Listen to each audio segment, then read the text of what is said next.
Hola, damas y caballeros, Senor Arroz here. Okay, ladies and gentlemen, this video is definitely for teachers, educators at any level, elementary, middle school, high school, university. Now, students, this video is not so much for you, unless of course you're considering being an educator or maybe a tutor, maybe an assistant. But this is mostly for educators out there. Now, spoiler alert and a bit of a warning. The subject matter of this video is a little dark. It's a little uncomfortable, but I think it's something we have to talk about. Okay, so guys, this video is my tips on how to avoid trouble as an educator, and specifically how to avoid being accused of something, being accused of some kind of misconduct. And I think we already know what I'm talking about. Okay, whether it's misconduct with a minor, another adult, and who knows, maybe even a coworker, but I am focusing on misconduct with students that you're currently working with.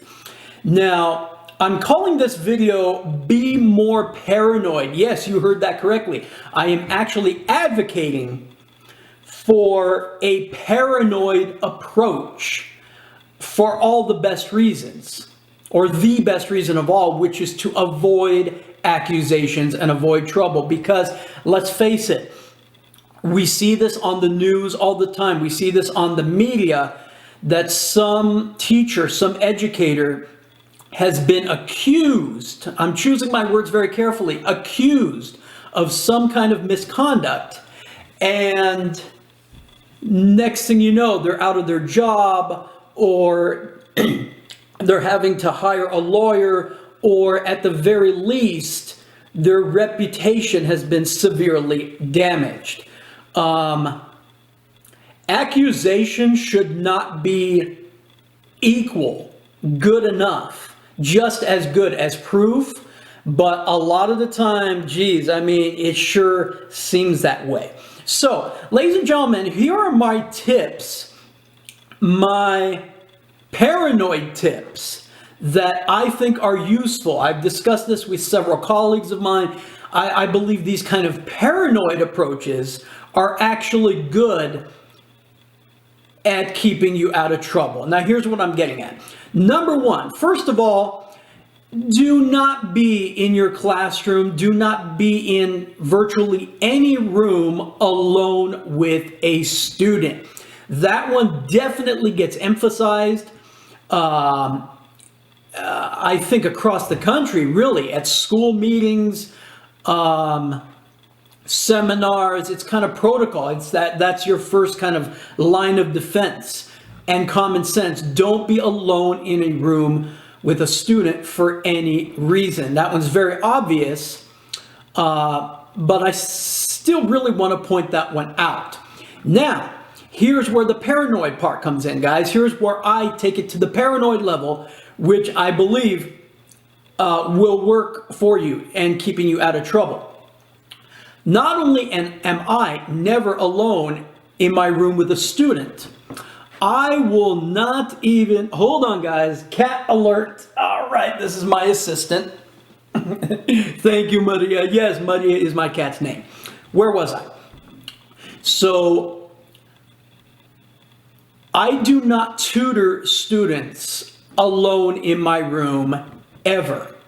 When it comes to a student who needs to make up a test, the basic rule of thumb is, hey, students can come redo things, retake things before and after school, maybe at lunch. I don't even do that. Okay, I don't even do that. If a student needs to make up a test, I find a way to kind of build in time to a regular school day for that student to take the test. Like maybe there'll be an assignment back here on the wall, up here on the board, and I will tell a specific student, hey, I will say, hey, Rogelio, that last part of the assignment, leave that out. You don't have to do that. instead get on the test, and he'll be like in the back of the room taking it, or I may send him to another room, another class where there's not only a teacher, but students and tons of eyewitnesses. Okay, so before and after school testing, I don't do that. Or if there were some special circumstance under which I had to do that, I would arrange for the test to occur in one of like the meeting rooms in the office, the administration rooms, you know, something like that, with at least one other adult present, serving as an eyewitness. The second paranoid approach, I would say teachers, especially high school teachers or middle school, do not ever have a student in your classroom during your prep period. Your prep period is really for you and you only. Resist the temptation. You know, maybe you do an activity in your class right before your prep period that involves a bunch of materials, books, who knows, maybe it could be on artwork or something like that. And there's a lot of cleanup after the fact, and there are a couple nice students or one nice student who volunteers to stay after class and help you clean up. Decline their offer. Do not be in the room with them. Okay? Male teachers, this is not just for female students. It could be male. It could be a boy, at least in theory. Do not put yourself in a position to where anybody, boy or girl, could accuse you of some kind of misconduct. And very often that could happen with a student saying that they were alone in the room with you. And if you were ever to be asked that, your answer should be a definitive no. Okay, ladies and gentlemen, now finally, here's the number one. Here's my final and maybe most paranoid approach, which is, I mean, I teach a traditional high school schedule, not right now during coronavirus, but typically I do. And between classes, there is the passing period. And if one of my classes ends and I can see that the last person out of the room is taking their time, they just move a little slower, they're not in a big hurry, especially if I see if that last student is a girl, then I quickly get up. I go to my classroom door, I open the door, and I go slightly outside, and I simply use my body, my back, to hold the door open. Okay, so that way, I am technically not alone in the room with her, or him, it could be a guy, for even 1 minute. And by standing slightly outside my room, all kinds of students who are going by in the passing period, they see me. Fellow teachers, colleagues, they see me. And my school has security cameras. Hopefully those cameras also see me in that time frame as well. Okay, so in summation, ladies and gentlemen, those are my tips and my outward advice to be more paranoid. It is not to live in fear. It is not to live in discomfort. It's to protect yourself. And by protecting yourself, you protect your family, you protect your career, you protect other people who are counting on you. So be more paranoid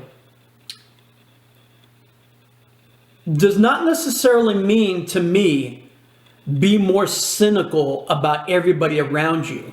It doesn't necessarily mean to look at every student and assume that they could or would necessarily accuse you of something heavy that could end your career, that could land you in jail.